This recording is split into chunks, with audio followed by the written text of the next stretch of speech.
Hello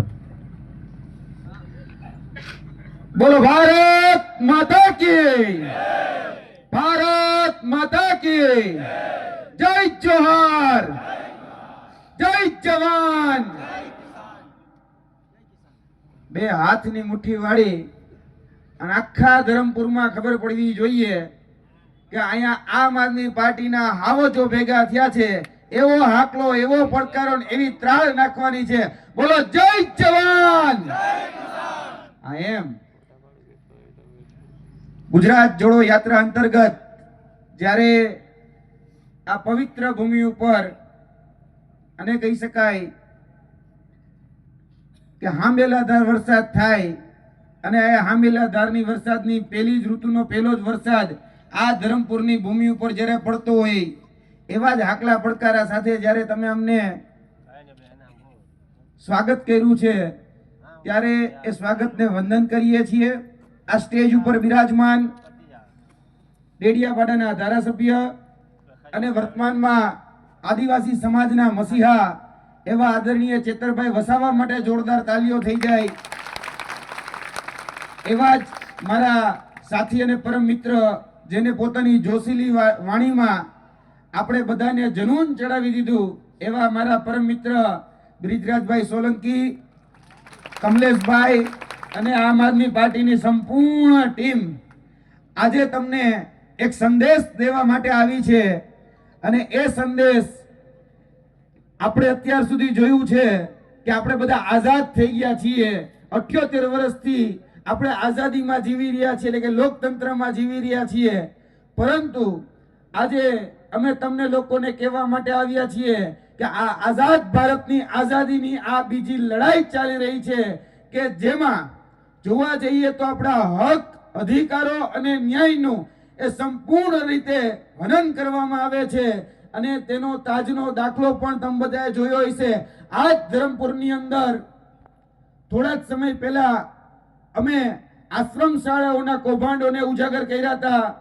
એ આશ્રમ શાળાઓ ધરમપુરની કપરાડામાં આવેલી દત્તાનીતાની જ આશ્રમ શાળાઓ હતી જેમાં શિક્ષકો પાસેથી ડોનેશનના નામે લાંચ માંગવામાં આવતી હતી, એ વિદ્યાર્થીઓ પાસેથી પૈસા માંગવામાં આવતા હતા અને એ આશ્રમ શાળાઓ હોય, એ સુથારપાડાની હોય, વેભીવાડાની હોય, એ આશ્રમ શાળાઓની અંદર જે સત્તાધીશો હતા વસંતભાઈ કરીને અને બીજા અન્ય સત્તાધીશો એ ક્યાંક ને ક્યાંક એન કેન પ્રકારે આપણા આદિવાસી સમાજના બાળકો ભણી ગણીને આગળ વધી શકે એટલા માટે જ આશ્રમ શાળાઓ સ્થાપવામાં આવી હતી જે આપણા ટેક્સના પૈસામાંથી ચાલે છે। એમાં ક્યાંક ને ક્યાંક એ છેતરપિંડી કરી રહ્યા હતા, ભ્રષ્ટાચાર કરી રહ્યા હતા। એનો જીતોને જાગતો ઉદાહરણ અમે થોડા દિવસ પહેલા ઉજાગર કરેલું હતું અને એના જ ભાગરૂપે એ આશ્રમ શાળાઓ વર્તમાનની અંદર તમે પણ એ તાજના સાક્ષી છો કે એ આશ્રમ શાળાઓ અત્યારે સરકાર હસ્તગત લઈ લેવામાં આવી, એ આપણા બધાની સૌથી મોટી જીત છે। એ શિક્ષકોને જે અહીંયા ભણાવતા હતા, જેની પાસે લાંચના નામ કહી શકાય કે ડોનેશનના નામે લાંચ માંગવામાં આવતી હતી, એ શિક્ષકોને અત્યારે બીજી આશ્રમ શાળાઓની અંદર ટ્રાન્સફર કરી દેવામાં આવ્યા। તેની સાથોસાથ આપણા ધરમપુરની અંદર આ બિલપુડીમાં આવેલી જે બીઆરએસ કોલેજ હતી, એ બીઆરએસ કોલેજની અંદર એક વર્તમાન આલ્બર્ટ આઈન્સ્ટાઈન હતા, ખ્યાલ છે? વર્તમાન આલ્બર્ટ આઈન્સ્ટાઈન, જેને હમણાં જ આજથી 3 મહિના પહેલા જ લેવાયેલી જે સિનિયર ક્લાર્કની ભરતી હતી, એ સિનિયર ક્લાર્કની ભરતીમાં 210 માંથી 210 માર્ક આવ્યા હતા। ખબર છે નામ કોઈને? એ જયેન્દ્રસિંહ રાજેન્દ્રસિંહ પરમાર। એ જયેન્દ્રસિંહ રાજેન્દ્રસિંહ પરમારનું કૌભાંડ અમે જ્યારે ઉજાગર કર્યું, ગાંધીનગરથી જ્યારે પ્રેસ કોન્ફરન્સ કરી, અને એ વર્તમાન આલ્બર્ટ આઈન્સ્ટાઈન જેને 210 માંથી 210 માર્ક આવ્યા હતા, કોના આશીર્વાદથી ખબર છે? કારણ કે એના પિતાજી જયેન્દ્રસિંહ પરમાર ભારતીય જનતા પાર્ટી સાથે સંકળાયેલા હતા, એની છત્ર છાયામાં એના આશીર્વાદથી એને 210 માંથી 210 માર્ક આવ્યા હતા। આ કૌભાંડને ઉજાગર કર્યું ત્યારે એ બધાને ઘર ભેગા થવાનો એ સમય એવો, એ તાકાત આપણા બધાની છે, આમ આદમી પાર્ટીની છે અને પરીક્ષા રદ કરવી પડી। જોવા જઈએ તો આ ગુજરાતના યુવાનો માટે સતત અમે લડીએ છીએ।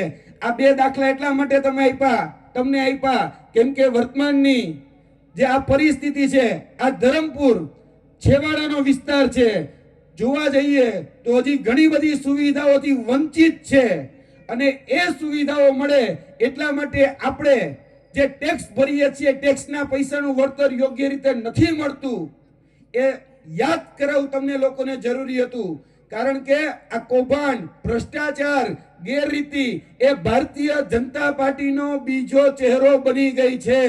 આ જ ભારતીય જનતા પાર્ટી જે આપણા લોકો, જે આદિવાસી સમાજ હોય, એસસી એસટી સમાજ હોય, ઓબીસી સમાજ હોય, જેના દીકરા દીકરીઓ તનતોડ મહેનત કરે છે અને એ તનતોડ મહેનત કર્યા પછી જે એનું પરિણામ મળવું જોઈએ એ પરિણામ નથી મળતું.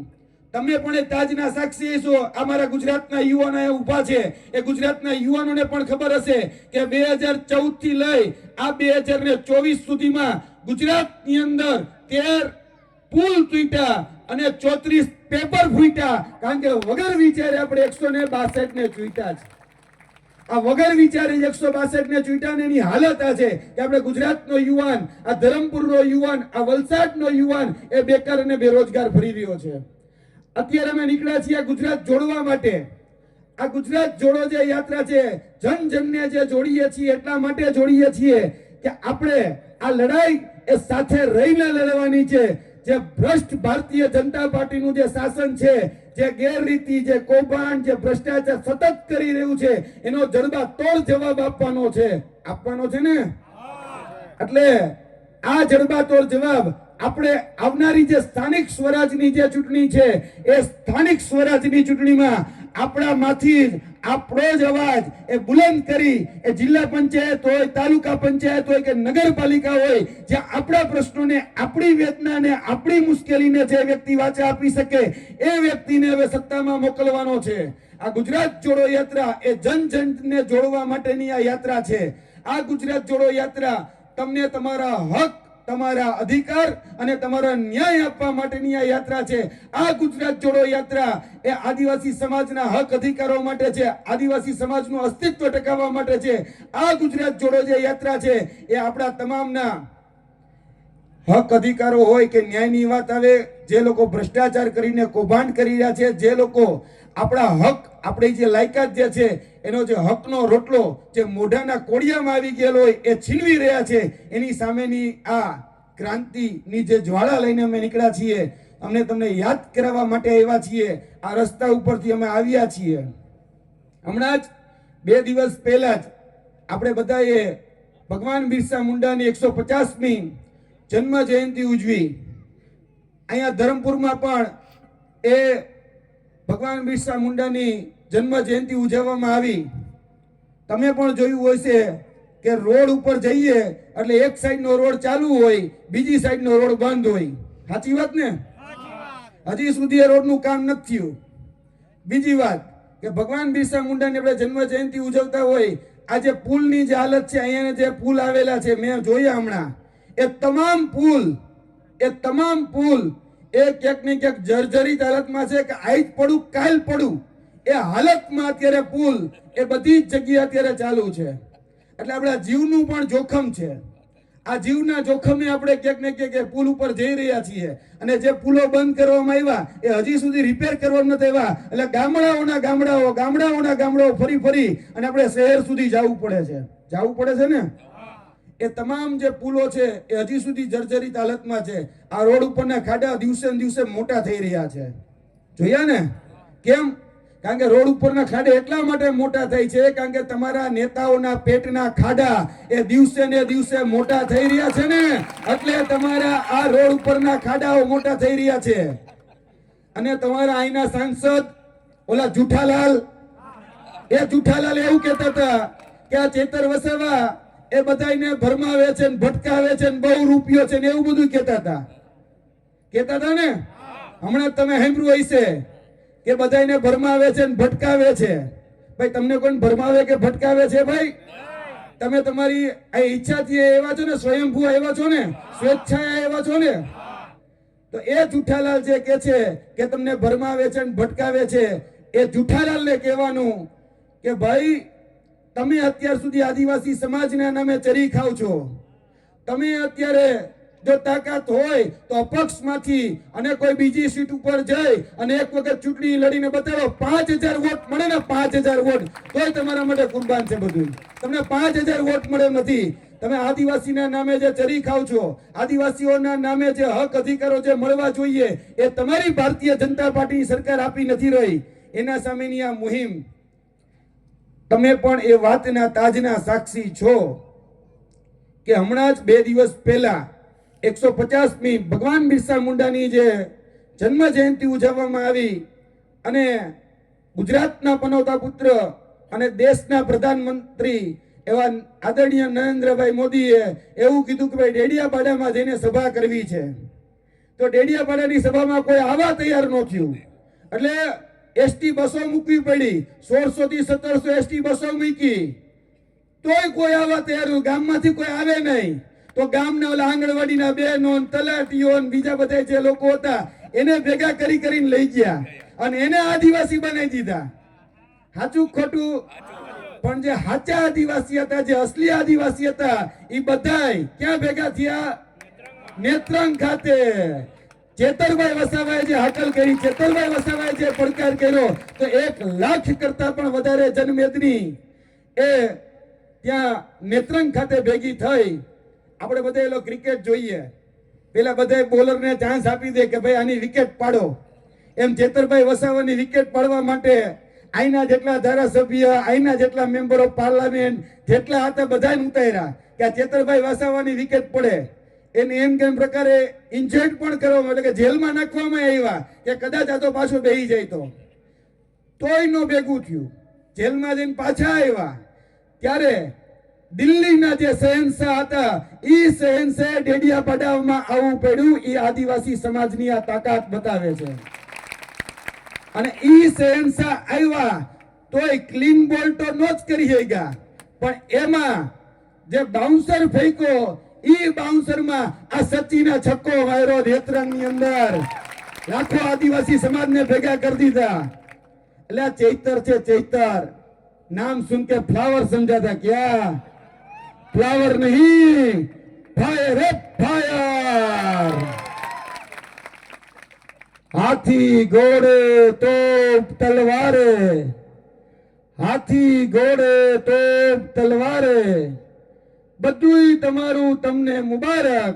પણ અમારો આ હાવજ એટલે કે આદિવાસી હાવજ એ આ જંજીરમાં હોય તો પણ સૌથી વધારે બધા ઉપર ભારી છે ને.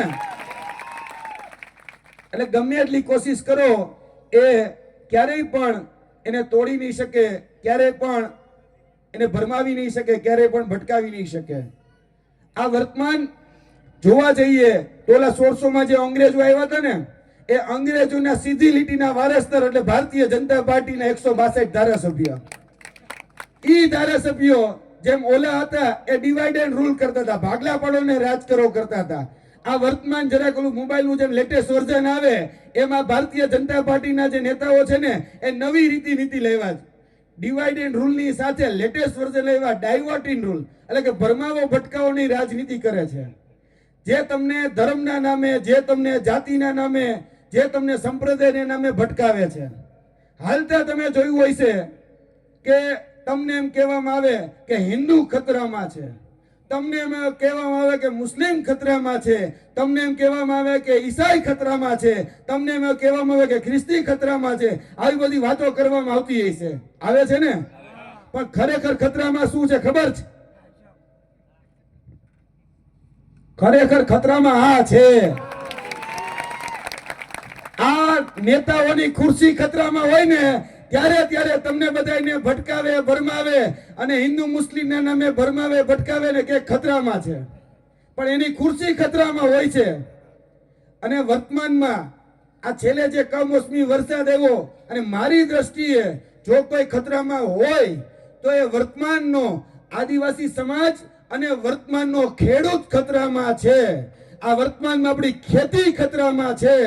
કેમ કે આપણે બધાય જાણીએ છીએ આ ધરમપુર પણ એ વાતનું તાજનું સાક્ષી રહ્યું છે કે આપણે જે આપણા પોતાના બાપ દાદાની જે જમીન છે એ જમીન ઉપર અત્યારે અદાણી હોય, પાવર ગ્રીડ હોય કે જેટકોની આ લાઈનો એ પોલીસના બળે નાખવામાં આવે છે.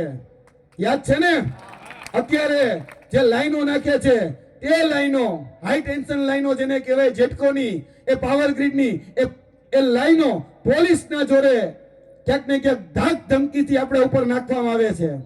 આજે જોવા જઈએ તો આ જે ખેડૂતો છે, જેને હમણાં જ કમોસમી વરસાદ થયો 15 દિવસ પહેલા, તેને કારણે સંપૂર્ણ જે પાક હતો એ પાક ધોવાઈ ગયો, ખાવા ધાન ન રહ્યું, અને આ ખેડૂત દિવસે ને દિવસે પાયમાલ થતો જાય છે. એટલે ખતરામાં જો કોઈ હોય ને તો વર્તમાનનો ખેડૂત અને વર્તમાનમાં આપણી ખેતી એ ખતરામાં છે. એને બચાવવાની સૌથી મોટી જરૂરિયાત છે. બાકી કોઈ ધર્મ ક્યારે ભૂતકાળમાં ખતરામાં નહોતો અને વર્તમાનમાં ખતરામાં નથી અને ભવિષ્યમાં નથી થવાનો. જે લોકો તમને કહે ને હિન્દુ ખતરામાં, મુસ્લિમ ખતરામાં, એટલે તમારે યાદ રાખવું એની ખુરશી ખતરામાં છે, એટલે તમને લોકોને ભટકાવે છે. બરાબર ને? એટલે આવનાર દિવસોની અંદર જે લડાઈ આદરણીય ચેતરભાઈ વસાવાની અધ્યક્ષતામાં જે લઈને અમે નીકળ્યા છીએ, ગુજરાત જોડો, એમાં અમારા જે મુદ્દાઓ છે કે યુવાનો જે છે એને એના હકનો રોટલો મળે. આ યુવાનો જે અત્યારે તૈયારી કરે છે, આ યુવાનો જે અત્યારે સ્પર્ધાત્મક પરીક્ષામાં જોવે છે કે છાસવારે 2014 થી લઈને 2024 સુધીમાં 34 પેપર લીક થયા છે. 2014 જીપીએસસી ચીફ ઓફિસર નું પેપર, 2015 ટેટ નું પેપર, 2016 ગ્રામ પંચાયત તલાટી નું પેપર, 2017 ટાટ નું પેપર, 2018 એલઆરડી લોકરક્ષક દળ નું પેપર, 2018 મુખ્ય સેવિકા નું પેપર, 2019 બિન સચિવાલય નું પેપર, 2020 આપણા જિલ્લાનું એમજીવીસીએલ ડીજીવીસીએલ ના જે જુનિયર આસિસ્ટન્ટ, જુનિયર ક્લાર્ક ના જે પેપર આવે તે, 2021 હેડ ક્લાર્ક નું પેપર, 2022 જુનિયર ક્લાર્ક નું પેપર, 2023 આપણા જ વિસ્તારની નર્મદ યુનિવર્સિટીના બીકોમ બીબીએ ના પેપર ફૂટ્યા. એ રીતે જોવા જાવ તો એચએનજીયુ, સૌરાષ્ટ્ર, મહારાજા કૃષ્ણકુમાર ભાવનગર યુનિવર્સિટી, એમ જોવા જાવ તો 23 યુનિવર્સિટીઓના પેપર ફૂટ્યા. 23 યુનિવર્સિટીઓના ધોરણ 7, 8, 9, 10, 11, 12 અને કોલેજો, આ બધા જ પેપર ફૂટ્યા જ. હવે શેની રાહ જોવો છે? આ ભૂલકાઓના પેપર ફૂટે નહીં, બાલ મંદિરના લોકોના પેપર ફૂટે નહીં. આ ઝાડવાને ખબર પડે કે પાનખર આવે ને એટલે પાન ખેરવી નખાય. આપણે તો 30 વર્ષથી એકને સહન કરીએ છીએ. આ ભારતીય કડદા પાર્ટી જે વિધાનસભાની અંદર જે આ ગંદકી પેંધી ગઈ છે ને, એને હવે ઝાડુ વડે સાફ કરવાનો સમય આવી ગયો છે. આવનાર દિવસોની અંદર સ્થાનિક સ્વરાજની જે ચૂંટણીઓ આવે એની અંદર આ ઝાડુ વડે આ ગંદકીઓને સાફ કરશો ને? કારણ કે ભારતીય કડદા પાર્ટી, એને તમે જોયું હશે કે બોટાદની અંદર જે ખેડૂતો ઉપર અત્યાચાર કરવામાં આવ્યો, હળદરની અંદર જે ખેડૂતો પર લાઠી વરસાવવામાં આવી, એ ખેડૂતોના ઘરમાં જઈ અને જે સૂતા હતા, જે કામ કરતા હતા, એને પકડીને મારવામાં આવ્યા. કેમ? આ પોલીસના ઈશારે. આ પોલીસે જે દમન કર્યું એ જનરલ ડાયર તો કહી શકાય ને કે ભારતીય જનતા પાર્ટીના નેતાઓ હતા કે જેને ઈશારો કર્યો જાઓ જઈને મારો. એ જનરલ ડાયર ને, એટલે કે વર્તમાન જે જનરલ ડાયર છે એને ઓળખવાનો સમય આવી ગયો છે. આવનાર દિવસોની અંદર જે આપણા ખેડૂત, આપણા જે કહી શકાય કે ખેતરની અંદર જે કામ કરે છે, ભાગ્યા હોય, એ મજૂરો હોય, એના હકનો રોટલો જે છીનવી રહ્યા છે, એના માટેની એ લડાઈ અત્યારે અમે લઈને નીકળ્યા છીએ લડવા માટે. તો તમારા સાથ, સહકાર અને સહયોગની જરૂર છે. એટલે આપણે બધા જ ખભોથી ખભો મિલાવી અને ખેડૂતો માટે, આ ગુજરાતના યુવાનોના જે પેપર ફૂટી રહ્યા છે, એના નસીબ ફૂટી રહ્યા છે, આપણા બાળકો માટે જે આપણે સપનાઓ જોયેલા છે, એ સપનાઓ જ્યારે તૂટી રહ્યા છે, ત્યારે આપણે બધાએ સાથ, સહકાર અને સહયોગ રાખીને લડવાની જરૂર છે. આવનાર દિવસોની અંદર આ લડાઈ એ દિવસે ને દિવસે વધારે મજબૂત થવાની છે. જે સરકાર હંમેશા પૂંજીપતિઓની મિત્ર રહી છે, ઉદ્યોગપતિની મિત્ર રહી છે, એ અદાણી અંબાણીના પ્રધાનમંત્રી છે, સામાન્ય જનતાના પ્રધાનમંત્રી નથી. એ યાદ કરવાનો સમય હવે આવી ગયો છે. જે પાવર ગ્રીડની લાઈનો જતી હોય કે જે પ્રાઇવેટ કંપનીની લાઈનો જ આપણા ખેડૂત લાઈનમાંથી જે જઈ રહી છે, આપણા ખેતરોમાંથી જે જઈ રહી છે, એને હવે ઓળખવાનો સમય આવી ગયો છે કે દિવસે ને દિવસે આ તમામ આપણા જે હક અધિકારની, આપણા જે વડવા હોય, આપણા જે બાપ દાદા હોય, જે જમીન હાચવીને રાખી હતી, જો તે એની જમીન હોય કે આપણા હક અધિકારોમાં આપણે જે આવતી કે વડવાઓના તરફથી આવતી જે જમીનો હોય, એ જમીનો હવે બચાવવા માટેનો સમય આવી ગયો છે. કારણ કે નહીતર મેં તમને કીધું એમ કે આ વર્તમાન જે અંગ્રેજોની સીધી લીટીના જે વારસદાર છે એ વારસદારો જે ગાયનું ગૌચર નથી મૂકતા એને ચરી જાય છે, તો એ આખલાઓ તમારા ખેતરને નહીં મૂકે, એટલે સમજી જાઓ. આ આખલાઓને હવે કાઢો. આ જે આખલાઓ તમારા સીમમાં ઘૂસી રહ્યા છે, તમારા ગામમાં ઘૂસી રહ્યા છે ને, એને હવે જાકારો આપો.